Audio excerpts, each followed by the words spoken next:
Hello guys, welcome to my YouTube channel Cam Info, जिससे आप जुड़े हुए हैं और नहीं जुड़े हैं तो प्लीज़ जुड़ जाइए। अच्छा कंटेंट मिलेगा आपको और बहुत सी चीज़ें आपको नई मिलेंगी और ऐसी चीज़ें जो शायद आपने कहीं ना देखी हो ना सुनी हो। ठीक है, आप ज्वाइन कीजिए और पहले देखिए, उसके बाद ज्वाइन कीजिएगा। अभी हम बात कर रहे हैं, हेडिंग नहीं डाली मैंने इसीलिए। हम लोग, अगर आप लोग नए हैं वीडियो पर तो प्लीज़ मेरे पुराने वीडियो जाकर देखिएगा 12th सेक्शन के। तो उसमें हम चल रहे हैं ऑर्गेनिक के इंट्रोडक्शन पे। बेसिक्स क्लियर कर रहे थे हम लोग। बेसिक्स में हमने जो है ये समझा था कि बैकबोन कौन है ऑर्गेनिक केमिस्ट्री का, और बैकबोन मैंने आपको बताया था कार्बन है। हमने समझा था कि कार्बन पर कितने हाइब्रिडाइजेशन होते हैं। उसके बाद हमने समझा था कि कार्बन कैसे कंपाउंड्स बनाता है, ऑर्गेनिक कंपाउंड्स के फॉर्मेशन क्या होता है, कितने टाइप से बनते हैं। मतलब कहने का है कि बेसिक ऑर्गेनिक कंपाउंड का बोन क्या है, कि ऑर्गेनिक में कितने ग्रुप्स होते हैं। देन उसके बाद वाले वीडियो मैंने आपको बताया था कि ऑर्गेनिक कंपाउंड्स का क्लासिफिकेशन क्या है, उनको कितने ग्रुप्स में डिस्ट्रीब्यूट किया गया है, कैसे किया गया, वो सब बताया था मैंने। अगर नहीं आपने देखा है, नए ज्वाइन हो रहे हैं, तो प्लीज़ पुराने वीडियोस को ज़रूर देखिए। आपको लिंक मिलते चले जाएंगे। मीन्स क्या है, आप ज्वाइन होते चले जाओगे। बहुत इजी मेथड है, सबसे इजी केमिस्ट्री ऑर्गेनिक है। आप प्लीज़ ज्वाइन होकर देखिए, आपको अपने आप सारे कॉन्सेप्ट क्लियर होंगे। मेरे बोलने से पहले आप बोलोगे, गारंटी है। बस थोड़ा सा आपको पेशेंस रखना होगा। बहुत मेरे चलने की आदत थोड़ी स्लो है, मैं इजी वे से चलता हूँ और बहुत इजीली समझाता हूँ। अब हम बात कर रहे हैं नॉमेनक्लेचर की।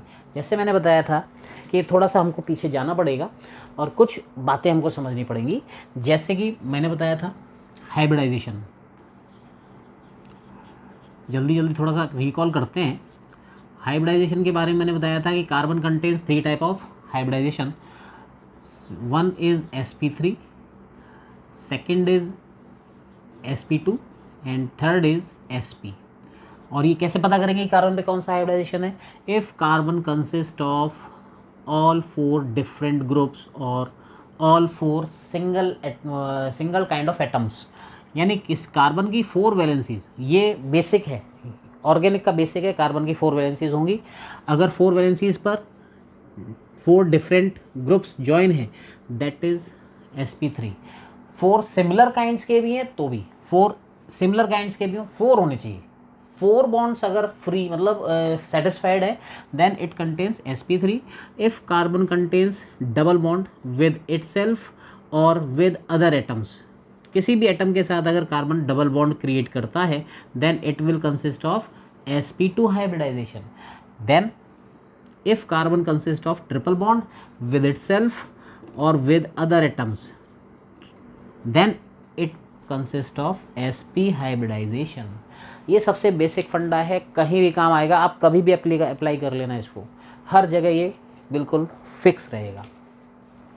तो मेन बात क्या, ये हाइब्रिडाइजेशन क्या होता है, ये हमको काम आता है। हमको ये बताता है कि भाई यहाँ पर ये कार्बन जो है कौन सा हाइब्रिडाइजेशन शो कर रहा है, ये किस एलिमेंट के साथ कितने बॉन्ड बना रहा है, और जब बॉन्ड बना रहा है तो उसके अकॉर्डिंग उस पर हाइब्रिडाइजेशन आ रहा है। नेक्स्ट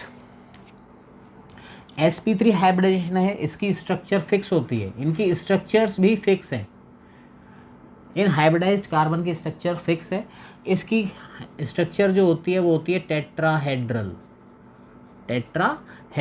sp2 हाइब्रिडाइज कार्बन जो है, इसकी स्ट्रक्चर होती है ट्राइगोनल प्लेनर।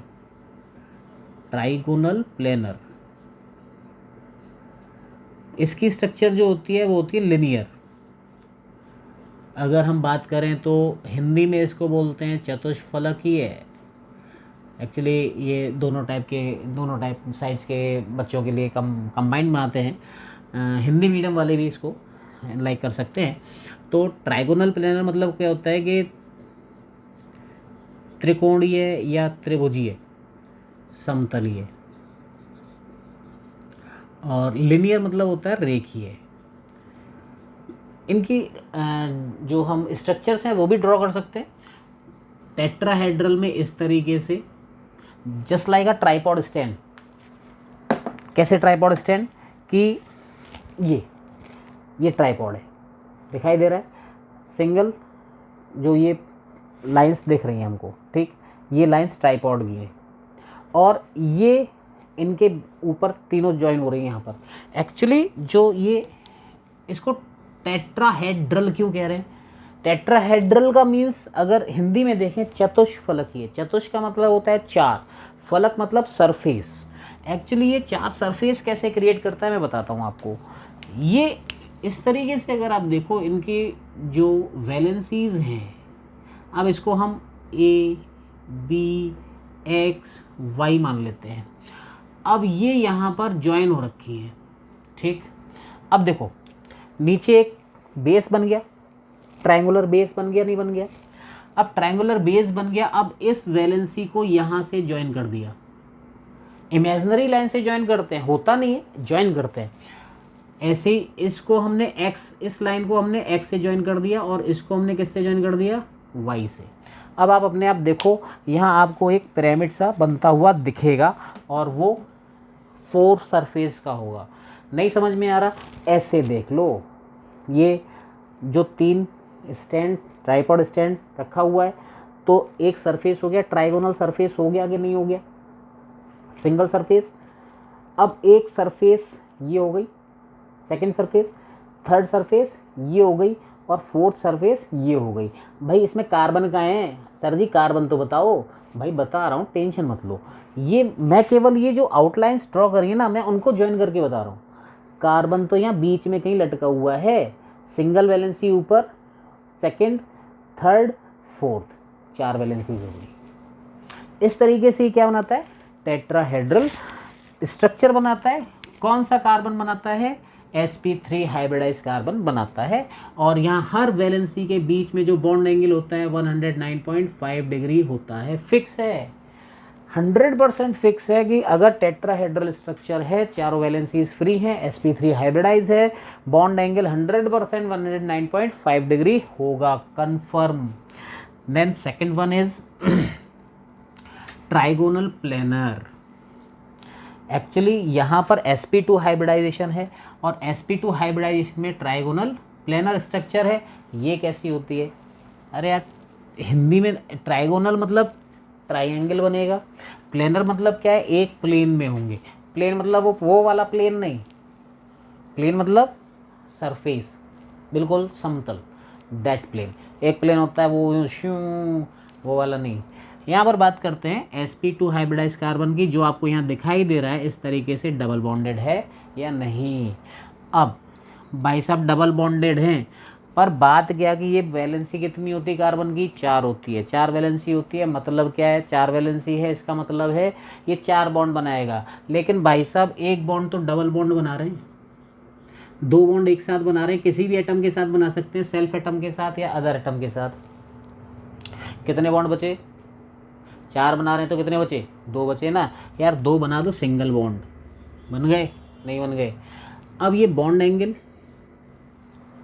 अब एक प्लेन में 3 एंगल हैं, ये दोनों तो एक साथ है ना, इनको एक ही बॉन्ड काउंट करेंगे। और ये 2 बॉन्ड जो हैं ये ए और बी से जो ज्वाइन हो रहे हैं, ये सिंगल बॉन्ड है। अब आप इजीली अपने आप कैलकुलेट कर सकते हो, एक प्लेन में 3 एंगल बन रहे हैं, ठीक है? तो एक एंगल कितने डिग्री का होगा? यहाँ से इस तरीके से ये बन रहा है, ये इस तरीके से ऐसे करके, ये बीच में सेंटर में कार्बन है यार, यहीं देख ले यार, ये कार्बन है इस तरीके से ये, तो हर एंगल कितने डिग्री का हो गया? अपने आप बोलोगे यार कितने डिग्री का हो गया, मैं नहीं बता रहा है। अच्छा तुम्हारी आवाज़ नहीं आ रही मेरे पास, मैं बता देता हूँ, 120 डिग्री का हो गया। ये कितने डिग्री का हो गया भैया? 120 ईच। टोटल कितना हो गया? एक सर्कल का जो एंगल होता है वो कितना होता है? 360 होता है भैया। तो अब ये बात भी मैं बताऊंगा, चलो मेरे को ही बतानी है भाई, मैं पढ़ा रहा हूँ, मैं बताऊंगा, ठीक है? तो बात यहाँ पर क्या हो गई, अगर sp2 हाइब्रिडाइज है तो वहाँ पर स्ट्रक्चर कैसी होगी? वहाँ स्ट्रक्चर होगी ट्राइगोनल प्लेनर, ठीक है? और वो वहाँ पर कैसा होगा? बिल्कुल क्या कहते हैं, एक सरफेस पर होगा और हर एंगल कितने डिग्री का होगा? 120। Third one is sp hybridisation. Then sp hybridisation की जो स्ट्रक्चर है बिल्कुल लिनियर स्ट्रेट। अरे सिंपल सा है भाई, यहाँ दिख भी तो रहा है, कार्बन कार्बन कितने बॉन्ड बना रहा है? 3 बॉन्ड बना रहा है, ठीक है, सिंपल सा है। ये बॉन्ड कितने डिग्री का होगा, 180 डिग्री, नॉर्मल है, लीनियर स्ट्रक्चर है। Any problem in that? तो ये हमको समझना इसलिए ज़रूरी है, आगे जब हम नॉमेनक्लेचर करेंगे तो हमारे कंपाउंड्स के स्ट्रक्चर्स भी आते हैं, तो वहाँ कंपाउंड्स को हमको ओपनली लिखना पड़ता है। ओपनली लिखना पड़ता है तो उसके लिए हमको यहाँ ये सारे बॉन्ड एंगल भी शो करने पड़ते हैं, ठीक है। अब इसके बाद आगे हम देखेंगे अब नॉमेनक्लेचर, ठीक है। तो यहाँ पर अब हम देखते हैं नॉमेनक्लेचर। अब नॉमेनक्लेचर की तरफ चलते हैं।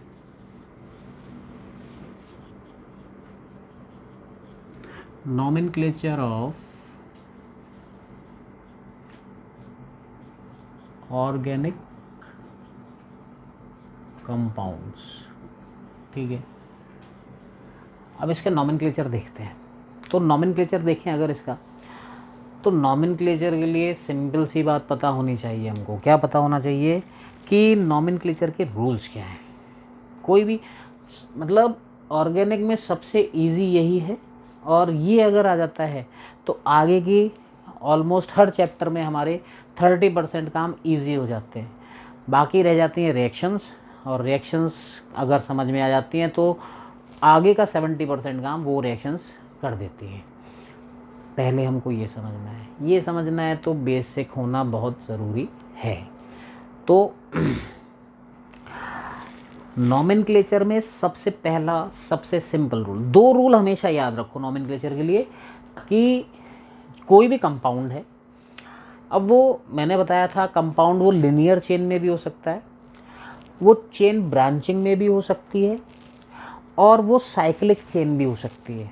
जो मैंने क्लासिफिकेशन वाला वीडियो बताया था, organic compound, classification of organic compounds, आप जाकर देख सकते हो, 12th की प्लेलिस्ट में होगा वो, और वो मेन हेडिंग यही है उस वीडियो की, क्लासिफिकेशन ऑफ ऑर्गेनिक कंपाउंड्स। तो वहाँ मैंने बताया था कि कुछ कंपाउंड्स लिनियर चेन में होते हैं, कुछ कंपाउंड्स साइक्लिक होते हैं। साइक्लिक में भी होमोसाइक्लिक, हेट्रोसाइक्लिक, कई टाइप्स के होते हैं। अब वही चीज़ यहाँ पर आती है कि अगर लिनियर कंपाउंड है तो हमको कैसे उसकी नेमिंग करनी है, अगर वो कंपाउंड जो है वो ओपन चेन क्लोज चेन में है तो नेमिंग का रूल क्या होगा। तो अब रूल्स की बात करते हैं, तो सबसे फर्स्ट रूल जो होता है किसी भी कंपाउंड के लिए, जो फर्स्ट रूल होता है वो होता है लॉन्गेस्ट कार्बन चेन। सबसे पहले हमको सिलेक्ट करनी होती है किसी भी कंपाउंड में लॉन्गेस्ट कार्बन चेन। अब आप कहोगे सर जी अभी ये तो हमने सिंगल डबल कार्बन की नहीं पड़े, आप लॉन्गेस्ट पे पहुंच गए। मैं पहुंच नहीं गया, अभी तो मैं पहुंचा कहीं नहीं हूँ, मैं तो यहीं खड़ा हुआ हूँ, और मेरे को पहुंचना भी कहीं नहीं है, मेरे को तो यहीं से सब चीज़ आपके दिमाग में सेट करनी है, और हो जाएगी, बहुत ईजीली हो जाएगी। आप एक बार ज्वाइन करो, स्टार्ट से लेकर अब तक आपको हर चीज़ क्लियर होगी, और आगे की चीज़ गारंटी से समझ में आएगी अगर अब तक समझ में आया है तो। जो चीज़ समझ नहीं आ रही, किसी वीडियो में कन्फ्यूज़न है, जो चीज़ दिक्कत दे रही है, आप प्लीज़ कमेंट करिए उसको, जिससे उस चीज़ का आंसर दिया जाए, उसको इम्प्रूव किया जाए, ठीक है। तो प्लीज़ प्लीज़ प्लीज़ कमेंट कीजिएगा। Okay, now we are moving on to nomenclature of organic compounds. तो बेसिक बात क्या है कि अगर single carbon, double carbon, triple carbon जो भी है, उसमें बेस हमारा ये है कि फर्स्ट रूल हमेशा सही होना चाहिए। स्टार्टिंग के 2 रूल अगर हमारे सही हो गए तो हमारा 90% चांस होते हैं कि हमारा नॉमेनक्लेचर सही हो जाएगा। 90% कैसे होता है कि मेन रूल क्या है, वहाँ पर सबसे लॉन्गेस्ट चेन, अगर ज़्यादा कार्बन की है तो लॉन्गेस्ट चेन हमको सिलेक्ट करनी है। सेकंड रूल होता है कि उस लॉन्गेस्ट चेन में जो हम कार्बन को सिलेक्ट कर रहे हैं उन कार्बन्स के नंबरिंग क्या है। ये 2 रूल अगर हमारे सही हो गए तो फिर आगे हम उसको सही तरीके से एप्लीकेबल कर सकते हैं। अब यहाँ पर जैसे हम देखें, सबसे पहले हम देखेंगे सिंपल हाइड्रोकार्बन्स। सिंपल हाइड्रोकार्बन्स को पहले हम यहाँ पर क्लैरिफाई करते हैं। अब बात आती है हाइड्रोकार्बन्स क्या है। सिंपल है यार, अपने आप चीख चीख के बोल रहा है भाई हाइड्रोकार्बन हाइड्रोकार्बन, अरे बोल रहा है भाई, मीन्स क्या है, कार्बन एंड हाइड्रोजन। ऐसे compounds, the compounds which consist of carbon and hydrogen both, ठीक है। अब या फिर वही कहानी शुरू होती है। कार्बन और हाइड्रोजन इसमें किस किस में होते हैं? Hydrocarbons are mainly distributed in 3 kind of groups. First one, alkanes.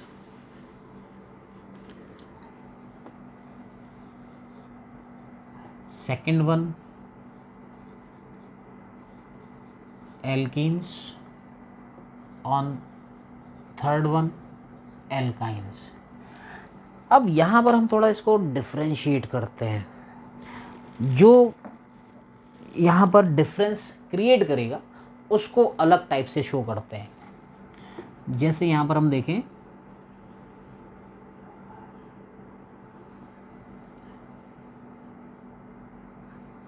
यहाँ पर एक छोटा सा नाम अलका आंटी का याद रखें, ALK। ये सब में ठीक है, ये सब अलका आंटी सब में होंगी। आप और कुछ भी लिख सकते हो जो आपको याद करना हो। हम अपनी बात पर आते हैं कि ALKANE, ALKENE, ALKYNE। हिंदी में भी इनके यही नाम है। ऐसा नहीं है कि हिंदी में इनके अलग से नाम हो। जैसे टेट्राहेड्रल को हमने चतुष्फलकीय लिखा, यहाँ ऐसा नहीं है। यहाँ एल्केन्स मीन एल्केन ही होगा, N. Okay, alkene means alkene ही होगा, और एल्काइन मीन्स एल्काइन ही होगा। ANE9 ये पढ़े होंगे 11, अगर आप 11th पढ़ गया तो पढ़े होंगे, 100% पढ़े होंगे। वहीं से ये सब चीज़ ओरिजिनेट है और वहीं से ये सब बेस क्लियर होता है। बात यहाँ पर बस यही याद रखनी है, एन, इन और आइन सारा खेल इन्हीं का है और यही आकर के रायता फैलाते हैं। इसी में हम कंफ्यूज कर जाते हैं। एग्जामिनर जानता है कि बच्चा यही जो है फेल होता है आकर के कि एन कहाँ लगाना है, इन कहाँ लगाना है। वो इसी में बस आपको, आपके खेल में आपको ही घेर लेता है। क्यों? आप कंसिस्टेंट स्टडी नहीं करते हो। बहुत ईजी है स्टडी करना, तो पहले हम इसको समझेंगे, स्टडी बाद में कैसे करेंगे वो बताएंगे। अब alkane general formula,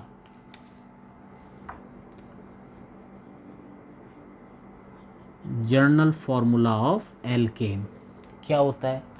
general formula of alkane is CnH2n+2। ये यहाँ पर जर्नल फार्मूला एल्केन का है। ऐसे ही general formula for alkene, alkene के लिए क्या होगा? CnH2n। And general formula for alkyne क्या होगा? General formula for alkyne CnH2n-2। ये फार्मूला अगर याद है तो हम अपने आप ही इसको इजीली याद रख सकते हैं। अब इसको हम और तरीके से भी याद रख सकते हैं, बहुत सिंपल है। अभी बताया था sp3, sp2, sp hybridise carbon वो इन्हीं में आते हैं, ये उसी में इंक्लूडेड हैं। मतलब क्या है? एल्केन अगर होगा तो वहाँ पर जो कार्बन होगा that consist of all valencies satisfied, उसमें कार्बन की सारी वैलेंसीज सेटिस्फाई होंगी। कार्बन sp3 हाइब्रिडाइज होगा, 100% बात है ये। Similarly alkynes, in this carbon is bonded with double bonded carbon. Means क्या है? कार्बन कार्बन के बीच 100% डबल बॉन्ड होगा। डबल बॉन्ड के लिए ही क्या नेम यूज़ कर रहे हैं? ईन। सिंगल बॉन्डेड के लिए एन। और बचा क्या? अब वो भी बताना पड़ेगा क्योंकि हमको यही काम मिला है।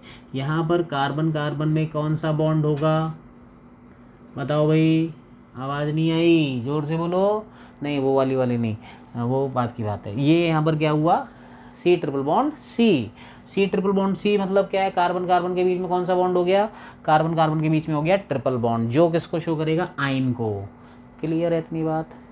Alkene, alkene, alkyne. Alka aunty N में, अलका आंटी इन में, अलका आंटी आइन में, ये तो सेम है। ये एल्क जो है ना, ये कार्बन के नेम को शो करता है।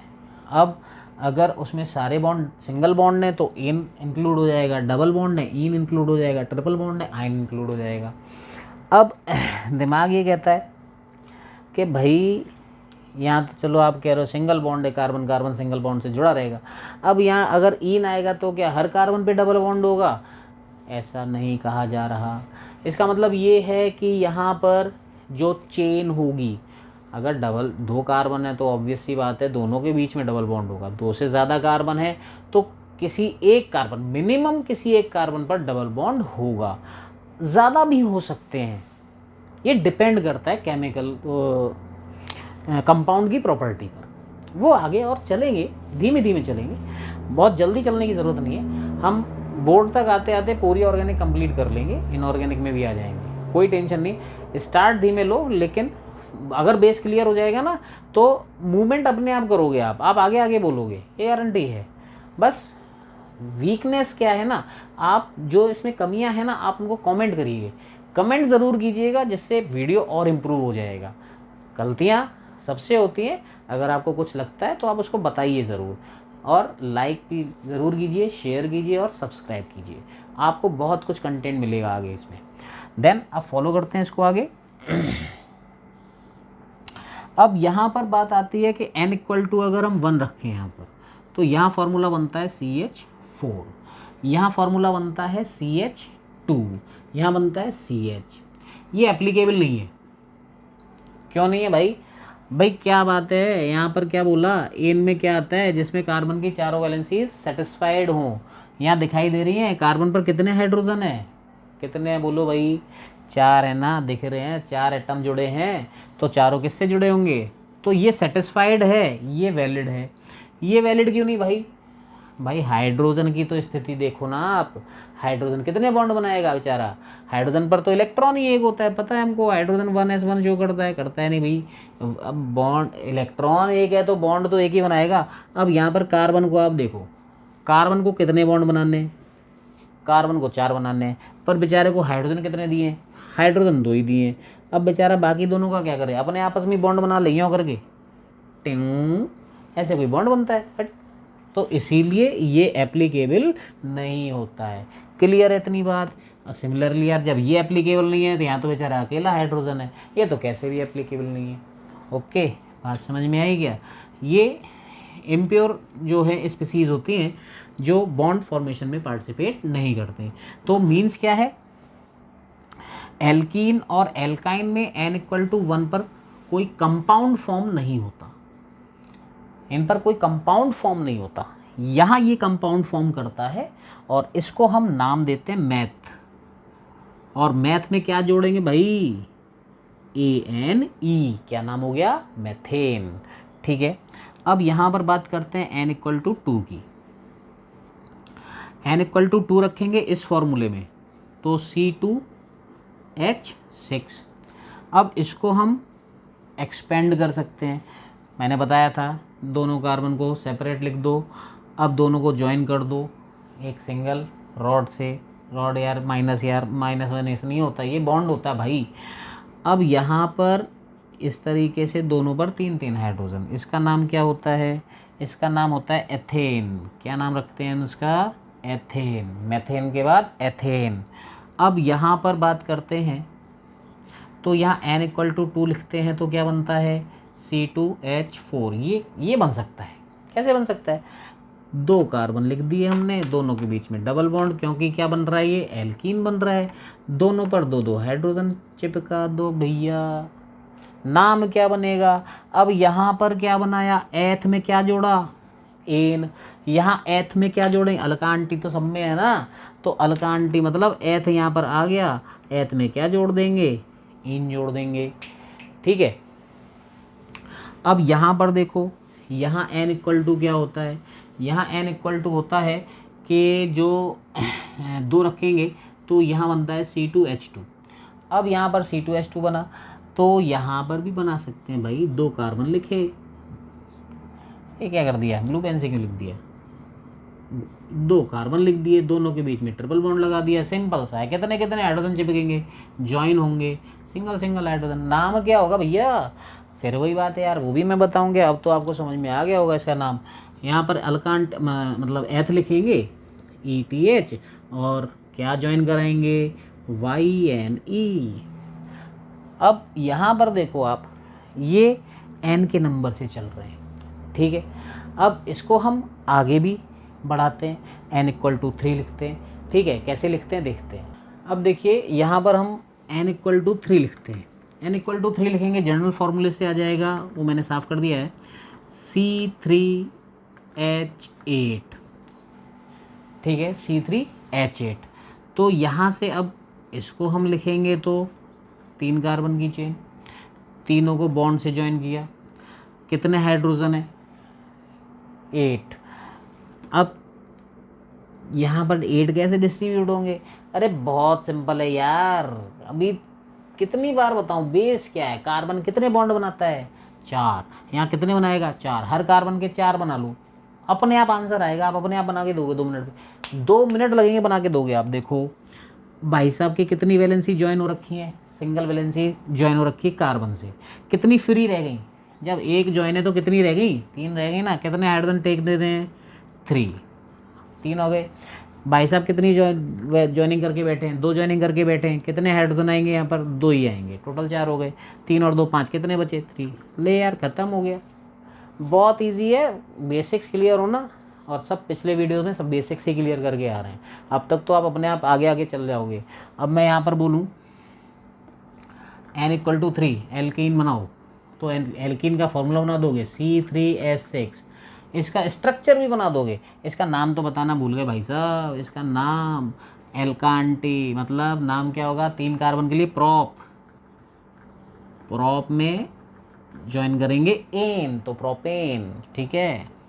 यहाँ पर 3 कार्बन ज्वाइन कराए, ठीक है। अब बात ये कि किसके इंटरनल आ रहा है ये एल्कीन, और एल्कीन में बताया क्या होता है, कार्बन कार्बन में डबल बॉन्ड, कहीं भी लगा दो, अभी यहाँ पर कहीं भी लगा सकते हैं, पर किसी में पर्टिकुलर कहाँ आएगा वो आगे बताएंगे। अब यहाँ पर इनके बीच में लगा दिया, अब यहाँ पर सिंगल बॉन्ड। अब भाई साहब के कितने बॉन्ड फ्री हैं, अरे कितने बॉन्ड बनाता है कार्बन 4 बनाता है, यहाँ कितने फ्री हैं 2 तो बना लिए, 2 ही तो फ्री हैं भैया, यहाँ क्या लगेगा H2, इसकी तरह नहीं कॉर्नर पे H3 घुसेड़ दिया, नहीं, यहाँ पर 2 और 1 3, तो सिंगल, यहाँ पर 3, दैट इज क्या नाम बनेगा इसका, जैसे इसका क्या बनाया प्रोपेन, प्रोप, यहाँ क्या लगेगा प्रोप में ईन, क्लियर है। सिमिलरली यहाँ पर n=3 लिखेंगे, क्या बनेगा, यहाँ बनेगा हमारे पास, बता दे यार, C3H4। जनरल फार्मूले से देखो ना, थोड़ा बैक करके देखोगे जनरल फार्मूले लिखे मिलेंगे, ठीक है, वो मेरे से साफ़ हो गए अभी, तो उसकी कोई दिक्कत नहीं है। यहाँ पर इसका फार्मूला बनाएंगे, तो इसके फार्मूले के लिए क्या करना पड़ेगा हमको CCC, और किन्हीं 2 कार्बन के बीच में क्या बना देना है ट्रिपल बॉन्ड, सिंपल सा लॉजिक है यार। 3 हो गए, कितने बचे 1, यहाँ ये ज्वाइन हो रखा है, इस पर तो हाइड्रोजन आएगा ही नहीं, इस पर कितने आ जाएंगे 3 आ जाएंगे, नाम क्या हो जाएगा इसका, नाम हो जाएगा प्रोपाइन, क्या नाम हो गया इसका प्रोपाइन। ये कलर क्यों चेंज कर रहा है, ये मेरा पर्सनल रीज़न है, एक्चुअली ब्लू इंक ख़त्म हो गई थी, ग्रीन बची थी, तो मैंने ब्लू वाले में ग्रीन डाल दी, अब ये धीमे धीमे ग्रीन हो जाएगा, तो ये ब्लू से ग्रीन हो गया, ये केमिकल चेंज है, कलर चेंज कर रहा है, क्या दिक्कत है, आगे हम पढ़ेंगे इसके बारे में। तो ये एक इंट्रोडक्शन था नॉमेनक्लेचर का। अब यहाँ पर एल्केन एल्कीन एल्काइन से ही सारे डेरिवेटिव्स निकल के आते हैं कंपाउंड्स में, ऑर्गेनिक कंपाउंड्स में। एल्केन से हाइड्रोजन निकालते जाओ, Z जोड़ते जाओ, Z क्या है, ये कहाँ से आ गया, पिछले वीडियोस में देखो जाके भैया, Z मिलेगा, वो Z ही जा करके ऑर्गेनिक कंपाउंड बनाता है, और वो Z ज्वाइन करता है R से, और R बनता है एल्केन से, एल्केन से एक हाइड्रोजन रिलीज़ करा करके। इतनी सारी कहानी मैंने इतनी देर में बता दी, पर ये नहीं समझ में आएगी, इसके लिए हमको आगे नेक्स्ट वीडियो देखना पड़ेगा, जिसमें हम इनके नॉमेनक्लेचर को और ब्रॉड करेंगे। एकदम नहीं आएगा, इनके कई वीडियोस बनाने पड़ेंगे, कई वीडियोस में आएगा पूरा नॉमेनक्लेचर। तो ज्वाइन रहिए, जुड़े रहिए, सब चीज़ क्लियर होगी, गारंटेड 100%। कंटेंट कैसा लगा, क्या चीज़ समझ में नहीं आई, क्या कन्फ्यूज़न है, क्या डाउट है, please comment, specially it is a humble request कि कमेंट ज़रूर कीजिए, और प्लीज़ लाइक, अगर कंटेंट अच्छा लगता है, ज्वाइन हो रखे हैं, अगर लगातार वीडियो देख रहे हैं, सब्सक्राइब नहीं किया तो please subscribe and like and share and do comment please. Okay, then मिलते हैं नेक्स्ट वीडियो में, तब तक के लिए गुड बाय। नेक्स्ट वीडियो में मिलते हैं हम लोग।